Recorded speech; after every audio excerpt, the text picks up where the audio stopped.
بسم اللہ الرحمن الرحیم الحمدللہ وکفا وسلام علی عبادہ الذین اصطفى اما بعد لبیک اللہم لبیک لبیک لا شریک لک لبیک ان الحمد والنعمت لک والملک لا شریک لک۔ محترم سامعین و ناظرین، بہت خوش قسمت ہیں وہ لوگ جو اس سال حج بیت اللہ کی تیاری میں مصروف ہیں۔ وہ اس بیت اللہ کا، اس خانہ خدا کا طواف کریں گے جس کی طرف روئے زمین پر بسنے والے تمام اہل ایمان رخ کر کے اپنی نماز ادا کرتے ہیں۔ بہت خوش نصیب ہیں وہ لوگ جو سرکار دو عالم صلی اللہ علیہ وسلم کے در اقدس پر با ادب حاضری دیں گے۔ اللہ تعالیٰ ان تمام اسلامی بہن بھائیوں کے حج کے ان تمام معاملات میں اپنی مدد شامل حال فرمائے اور صحت، تندرستی اور عافیت سے اس فریضے کو ادا کرنے کی توفیق عطا فرمائے۔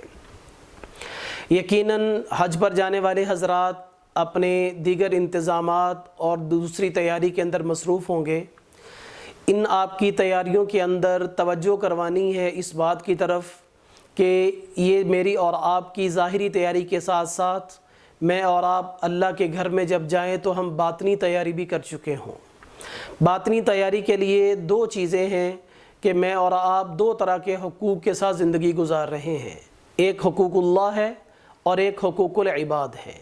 جہاں پر میں اور آپ نماز، روزہ اور دیگر معاملات میں کوتاہی کرتے ہیں، وہیں پر ہی بندوں کے حقوق کے اندر بھی میرے اور آپ سے کوتاہی ہو جاتی ہے، بشری تقاضے ہیں۔ تو حج پر جانے والے حضرات حج سے پہلے یہ کام ضرور کریں اور اپنی تیاری کے اندر اس کام کو بھی شامل کریں، اور اس ویڈیو کو دوسرے ان حضرات تک جو حج کے لیے جانے کا ارادہ رکھتے ہیں ان تک بھی پہنچائیں کہ میں اور آپ سب سے پہلے اللہ کے حضور سچی توبہ کر لیں، تائب ہو جائیں اپنی اس زندگی سے جو میری اور آپ کی حج سے پہلے کی زندگی ہے۔ اگر اس میں نمازوں میں کوتاہی ہے تو اللہ کے حضور میں سچی توبہ کر لیں کہ انشاءاللہ حج بیت اللہ کے لیے جب تیاری ہو رہی ہے تو حج کرنے کے بعد بھی اور وہاں پر بھی انشاءاللہ آئندہ آنے والی زندگی میں نماز میں کوتاہی نہیں ہوگی، اور دیگر جتنے بھی معاملات ہیں اس میں اللہ تعالیٰ سے سچی توبہ کر لی جائے۔ سچی توبہ کی تین شرائط ہیں جو حقوق اللہ کے اندر ہیں۔ پہلی یہ ہے ان یندم علیہا، کہ آدمی کو اپنے ان گناہوں پر ندامت ہو، ان یقلع عن المعصیہ، اور دوسری یہ کہ وہ گناہوں کو فی الحال وہ ترک کر چکا ہو، چھوڑ چکا ہو،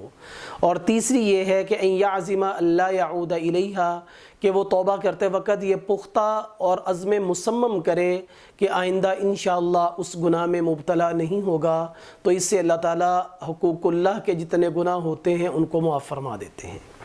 اس کے ساتھ ساتھ معاشرے کے اندر اس چیز کو رسم بالکل بھی نہ سمجھا جائے کہ حج پر جانے سے پہلے اپنے عزیز و اقارب کو گھر میں بلایا جاتا ہے، دعوت کی جاتی ہے، تو اس کو ایک رسم نہ سمجھیں بلکہ یہ ایک بہت بڑا فریضے کے طور پر کہ حقوق العباد میں ہم ان سے اپنی زیادتیوں کی، اپنی ناراضیوں کی معافی تلافی کر لیں۔ اگر حج پر جانے والا کسی سے ناراض ہے تو یہ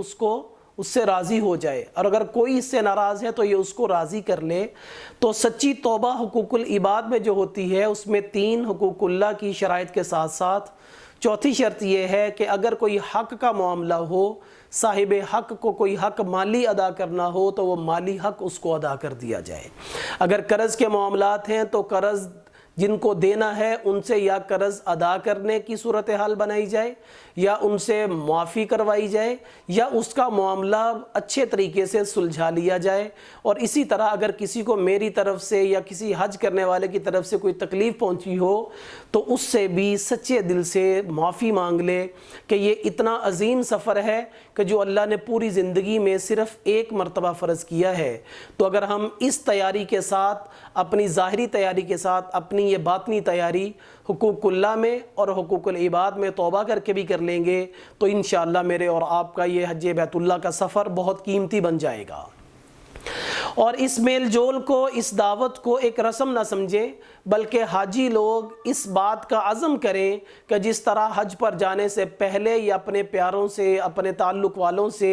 معافی تلافی کر رہا ہے، تو آنے کے بعد بھی اپنی اس معافی پر قائم رہے گا اور کسی کو اپنے قول، اپنے فعل اور اپنے عمل سے تکلیف نہیں پہنچائے گا۔ ان باتوں کے ساتھ کہ یہ دو چیزیں جو حقوق اللہ اور حقوق العباد میں ہیں توبہ کر لی جائے، تو یہ حج پر جانے سے پہلے کی تیاریوں میں ان کو بھی شامل کر لیا جائے تو یہ سفر بہت قیمتی بن جائے گا۔ اللہ تبارک و تعالی تمام بہنوں بھائیوں کو جو حج کے لیے جانے کا ارادہ رکھتے ہیں، اللہ تعالیٰ تندرستی، صحت، عافیت سے اس فریضے کو ادا کرنے کی توفیق عطا فرمائے، اور پیچھے جو ان کے اہل و عیال ہیں اللہ تعالیٰ ان کا بھی حامی و ناصر ہو۔ وآخر دعوانا ان الحمد للہ رب العالمین۔